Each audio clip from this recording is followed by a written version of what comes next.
guys, and welcome back to my channel. So, kumusta naman kayo guys? Matagal tayong din nakagawa ng love reading guys, no? So, tignan natin guys, kanino bang love reading itong masasagap natin. Pero bago natin tignan yung energy mo at ng person mo, tignan muna natin guys yung sitwasyon. Kanino ba tong love reading? Okay, kanino po ba itong love situation? Spirit guide.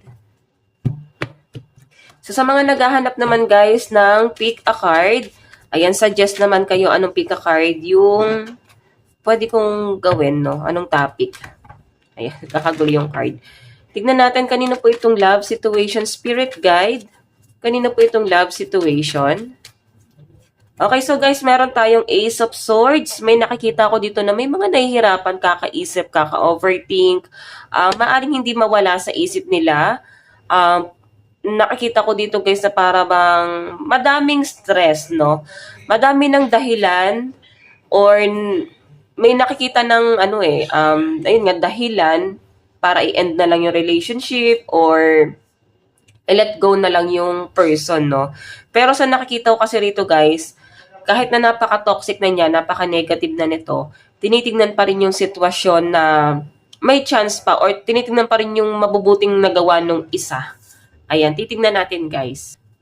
Okay, kahit na para bang napaka-negative, sabihin na natin mabuti siya nung una. Okay, magaganda naman yung mga nagagawa.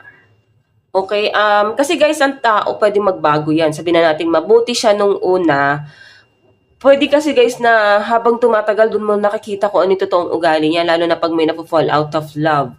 Okay? So, may mga nakikita ko dito guys na may mga nangihinayang dito na parang marami namang nag-a-admire, no? Marami naman nagkakagusto, pero parang mas pinipili pa rin ng iba rito na dun sa toxic.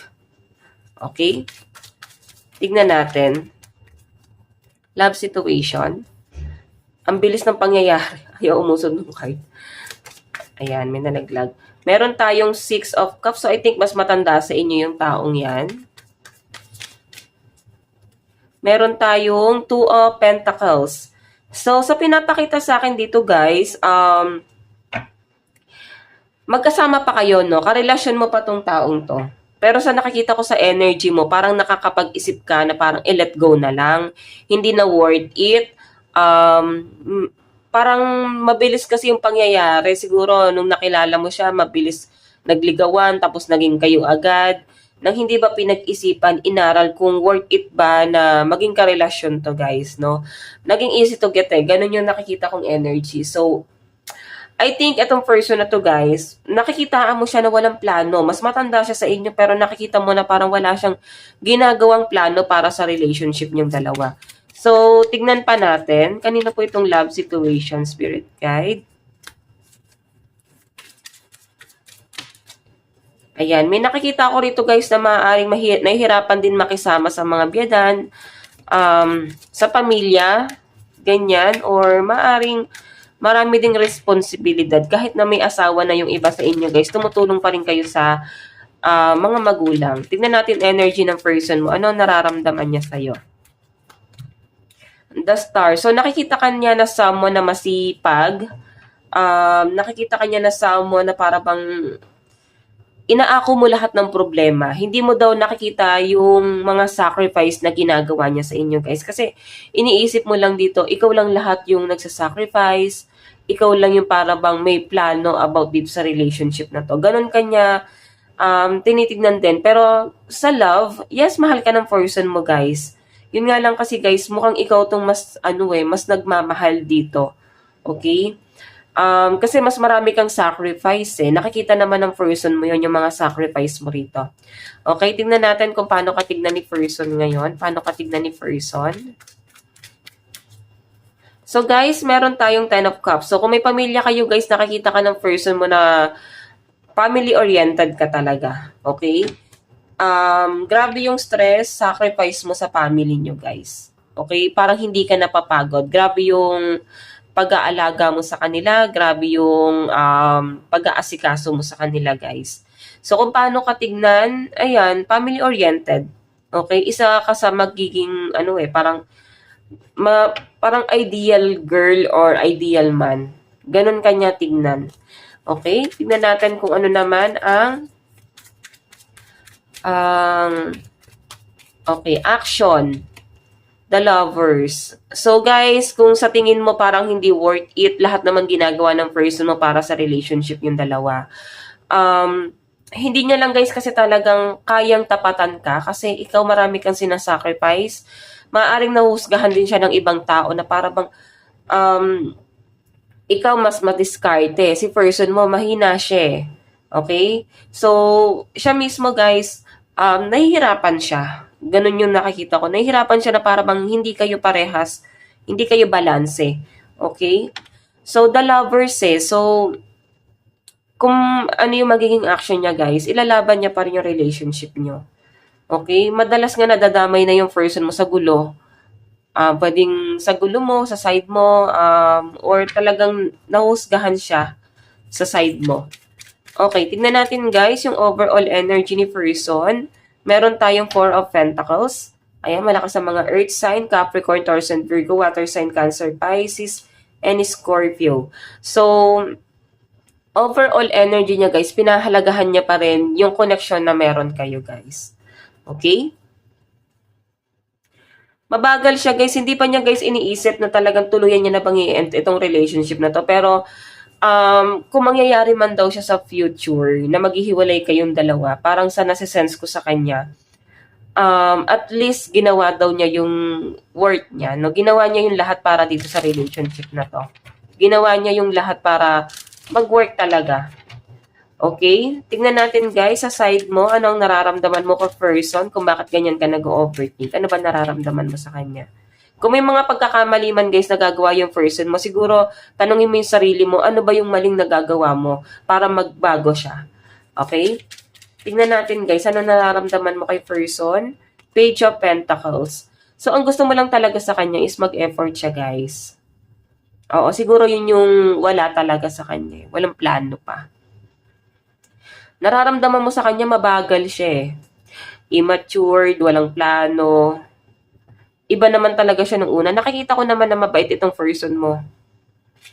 Okay, tignan natin. Ano yung tingin mo kay person? Tingin mo kay person, meron tayong the tower na po, 'di ba? Kagaya ng sabi ko kanina, parang nakakapag-isip-isip ka na parang gusto mo nang i-end itong relationship na to. Parang may mga napipilitan na lang, guys. Alam nyo guys, kung hindi mo na talaga mahal tong taong to, guys, wag mo nang wag mo nang pilitin yung sarili mo, wag mo nang ipilit pa yung sarili mo dito sa relationship na to kasi ikaw lang yung mahihirapan. Sa side mo malakas ang ano ba yung nakuha ko kanina? Okay? Ayan,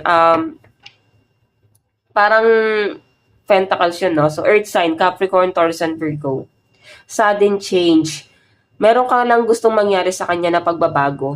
Parang meron siya dapat baguhin. Okay? Tignan natin, guys. Ano naman ang action mo? Judgment. Nada-judge talaga siya, guys. Pwedeng nasi-share mo yan sa ibang tao na ito yung sitwasyon nyo, na-share mo sa mga friends mo. Siyempre, mga friends nyo, guys, one-sided lang, di ba? Parang, hindi ko naman kayo guys sa biniblame sa mga nasasagap ko rito, no? Hindi ko naman kayo sa biniblame. Siguro kailangan balansehin mo kung bakit hindi kayo nag-work. Pero sa side mo kasi guys, nadja-judge po talaga siya guys ng mga tao. Pwedeng pati ikaw, nadja-judge mo yung person mo. Kasi may mali talaga guys. And hindi naman siya madja-judge talaga kung wala talaga siyang ginagawa. Okay? Ibig sabihin, may mali din talaga sa person mo. Tingnan natin guys, overall energy mo, meron tayong High Priestess. Malakas ang pakiramdam mo.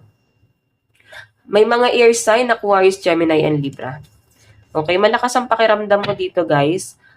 I think pinapakiramdaman mo lang din si person. Tingnan natin guys ang inyong, ano pa yung ipapakita? Saan napatungo itong relationship na to? Saan napatungo yung relationship? So guys, meron tayong the Chariot. Mabilisan lang to guys eh. Okay, huwag ka magpapadala sa bugso ng damdamin kung hindi ka pa ready. Yun lang yung masasabi ko sa inyo guys. 3 of Cups.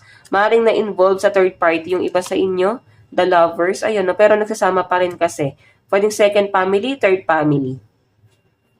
Okay, 6 of Swords. Meron location ako nakikita rito. Siguro nakikita mo na parang di na worth it kung ilalaban pa. Yung kung saan napatungo to guys. Kasi parang, ayan no, kahit sabihin na nating nadja-judge or untoxic na, kinakain lang din yung sinasabi. Okay, hindi naman din gaya guys panindigan kasi nakikita ko na parang may pag-aayos pa rin. Ayan no. Parang i-work out pa rin guys itong relationship na to. Tingnan natin guys ang inyong advice. Advice. Burning bowl ritual. So, siguro kailangan mo mag-manifest. Okay? So, i-claim mo na lahat ng mga manifestation mo. Ayan, tignan mo, to let go. So, I think yung iba sa inyo, gusto mo nang mag-move on. Gusto mo nang mawala na talaga sa pakiramdam to, guys. Pwede rin naman na baka may karelasyon na kasi si person mo na iba. Iba sa inyo, baka gusto niyo mag-cord cutting. Ngayon, marami tayong tarot reader na nagko-cord cutting, guys, para maka-move on. So, siguro nasa healing process na yung iba sa inyo. Or, gusto mo na maka-recover. Hindi mo siya mabitawan kasi hindi ka maka-move on. Okay? So, guys, ito lang naman po ang inyong love reading. Malakas po ang Aquarius, Gemini, and Libra, Capricorn, Taurus, and Virgo. Lahat naman pala nandito. Meron tayong Cancer, Pisces, Scorpio. So, kung fire sign, meron din guys, ayan. Aries, Leo, and Sag. So, guys, ito lang naman po ang inyong love reading. Hanggang sa muli, God bless and love you. Thank you.